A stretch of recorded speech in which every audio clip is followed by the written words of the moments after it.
Hey there, Legal Tea listeners. This is your host, Jenny Roselle.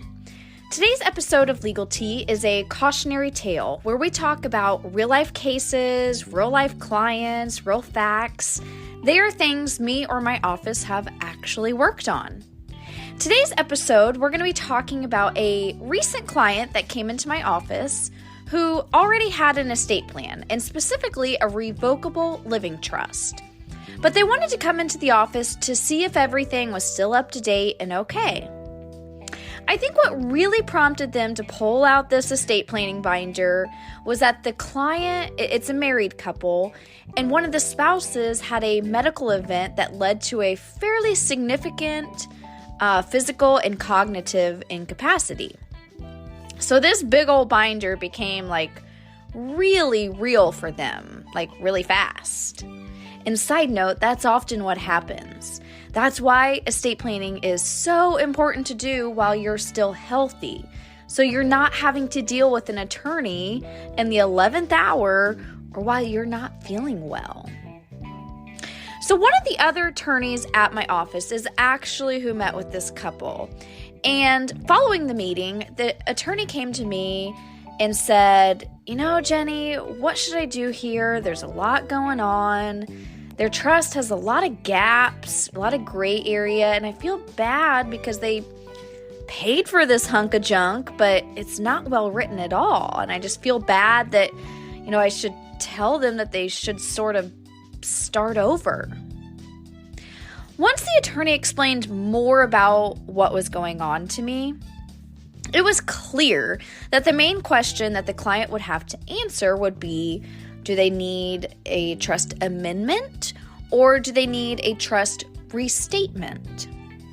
So while we're talking about this amendment versus restatement, which is not really what I planned on talking about here on this cautionary tale, but I think quickly chatting about it may be helpful. And hey, knowledge is power, right?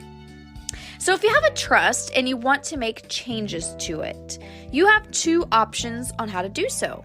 You can either amend it or you can restate it. And what's the difference?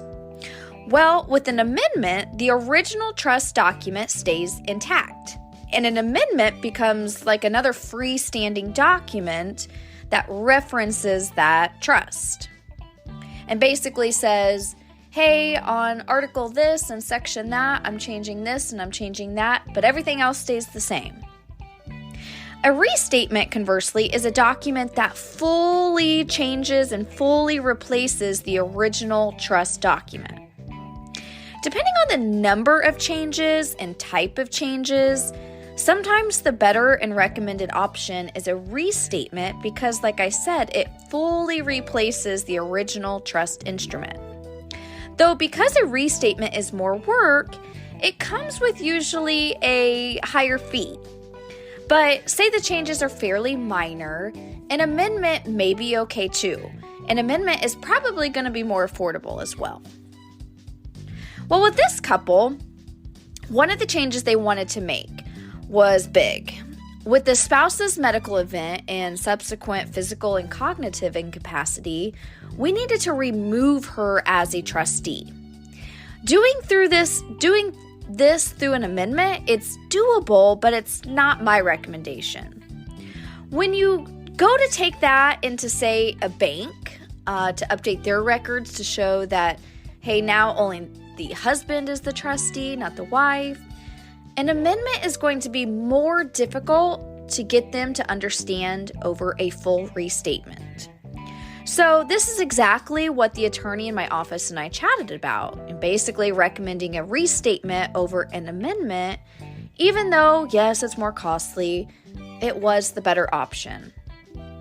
So some time passes, maybe a couple days, I think, and I hear from that attorney again about the same client, the same case, and she said, oh my gosh, Jenny, you'll never guess what I found. The Indiana attorney that drafted their trust was actually suspended from the practice of law because he basically worked with an insurance company and they together, like the attorney and the insurance company, slung these trusts out and he ended up getting in trouble for it. I was like, wait, what? I'm not here to name names or drop who it was and blast that attorney or blast that insurance company. But I think it's definitely a cautionary tale that, ultimately the Supreme Court found that this attorney did not comply with our legal ethics rules and suspended him. And we're going to talk about what you should look out for here in a second. But ultimately, when we shared with the client what we had discovered about the attorney, the attorney that created the trust, they were gung-ho about doing the restatement over the amendment and just getting that attorney's trust out of here. And I don't blame them. So what happened with this attorney and the insurance company, and specifically, why was it wrong ethically speaking? Well, let's start with the facts first. The insurance company had an insurance marketing agency that marketed providing, quote, estate planning services to avoid probate. And in the background, this attorney that got suspended assisted the insurance company by creating estate plans for, the insurance company's clients. Typically, this is what the process looked like between them. The customer spoke with the attorney by phone, not in person, and rather than providing the customer with, options, the attorney would basically listen to what the insurance company told them to create and not really counsel or advise the customer on their options. Then, rather than meeting with the customer, the attorney would send the drafted estate planning documents to the insurance company, and a sales representative would assist with getting them executed by the customer. Then the insurance company would pay that attorney a share of the total fee collected for the client. This whole thing happened for about 10 years. Ultimately, this caught up to the attorney, and there was a disciplinary action started against the attorney. The court held that the insurance company engaged in the unauthorized practice of law for several years, and in doing so, the attorney was named as a defendant in the case. As part of the case, all the parties agreed that the attorney violated the following professional rules of conduct, which are Indiana's legal ethics rules. So the parties agree that the attorney violated these rules. First, failure to reasonably consult with the client about the means by which the client's objectives are to be accomplished. Second, improperly accepting compensation for representing a client from one other than the client. Third, improperly sharing legal fees with a non-lawyer. Fourth, permitting a person who recommends, employs, or pays the lawyer to render legal services for another to direct or regulate the lawyer's professional judgment in rendering such legal services. Fifth, assisting in the unauthorized practice of law. And finally, improperly accepting referrals from a lawyer referral service. Yikes, that's a lot. The attorney, when this happened, had no prior history with Indiana's disciplinary commission for attorneys. That just stinks all around. It stinks. And ultimately, like I mentioned earlier, the attorney got suspended. And I happened to look up the attorney and what they're up to nowadays, and he's still suspended. The case actually allowed him to request reinstatement to practice law again. So I'm not sure if he just said, nah, or the court said, nope. But nonetheless, he's not a practicing attorney in the state of Indiana anymore. It shows he's still suspended and should not be practicing law. So I bring this case up, this situation up, because this stuff is still happening today, my friends. That case just happened in 2014. It wasn't that long ago. And more states, too, are coming after these type of things, and they're doing it to protect you. Because when attorneys start sliding away from ethics rules, or when non-attorneys start quasi-practicing law, neither of which are okay. Neither of which are good for you, the potential or current client. Ethics rules exist for a reason, And the primary reason is to protect the general public. As you may have noticed, I've not named any names, the insurance company, the attorney, and I'm going to continue that trend, even though I personally want to name drop. But like I mentioned, this stuff is still out there, so just be mindful of this topic and be mindful of this episode. I could specifically name drop local companies that are doing this right now, primarily that are non-attorneys doing quasi-law, and attorneys that are behind the scenes doing legal work and actively doing exactly what this suspended attorney did. And unfortunately and sadly, they have a lot of clients because they're often cheaper than qualified attorneys practicing law the right way. And to be frank, I could go on this soapbox for days. You want to know why they're cheaper? It's because they aren't attorneys. Or the attorneys are not the ones in the front, in the front stage, like this suspended attorney was kind of in the backstage. A big reason that qualified attorneys practicing law the right way are more expensive is because we have to carry so many more expenses than non-attorneys doing quasi-legal work. Just to name a few, we have to carry malpractice insurance.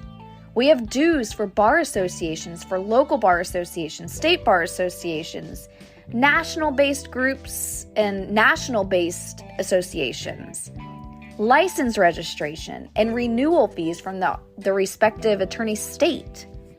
We have to pay for mandatory continuing education courses, which, oh my gosh, those are so pricey. We have costs to gain access to do online research, like online research platforms to provide access to cases and rules, etc., etc. Do I dare even bring up how expensive it is to go to law school, which of course non-attorneys don't have to go? The list could go on and on and on. And I'm not saying non-attorneys don't have fees or don't have expenses maybe, but I'd take a wild guess that our legal-based fees and truly the cost to be a licensed and good-standing attorney are far more than theirs. But then that's not even address the licensed and good-standing attorneys that are the ones behind the scenes doing legal work for customers. Like the attorney that got suspended, doing the legal work for this insurance company. I have one parting line for you attorneys that are doing that. I hope you don't end up like the suspended attorney in this case. Our rules of professional conduct are there for a reason, and we all know that. And skirting around them or dipping into the gray area, just remember how difficult it was to become an attorney. And as I tell people all the time, things that put my license into jeopardy are not worth it. And that's all I'm going to say about that. Alrighty, shifting to next week, my friends. Well, if you're an avid Legal Tea listener, first of all, thank you. Second of all, I always give a sneak peek at the end of the episode about what next week is going to be about, right? Well, drum roll. Next week, I'm taking a week off. Well, I get some support on running this podcast from my office team. And shout out to my Indiana Estate and Elder Law team. They're awesome. I do most, if not all, of the preparation of these episodes, the recording, the research, the scheduling, everything. I have found myself recently being pushed a little thin. And for that reason, to give me a chance to catch up and to catch my breath, I'm going to take next week off. And not to worry, this is not a sign of this podcast slowing down. Please don't take that away. I promise, I will be back at it the following week, which will be Tuesday, October 25th, with brand new material. So maybe you should take a week off next week, the week that this is going to be taking a week off, and give yourself a little mental health break. But until then, Tuesday, October 25th, I will talk to you then. Be well and take care.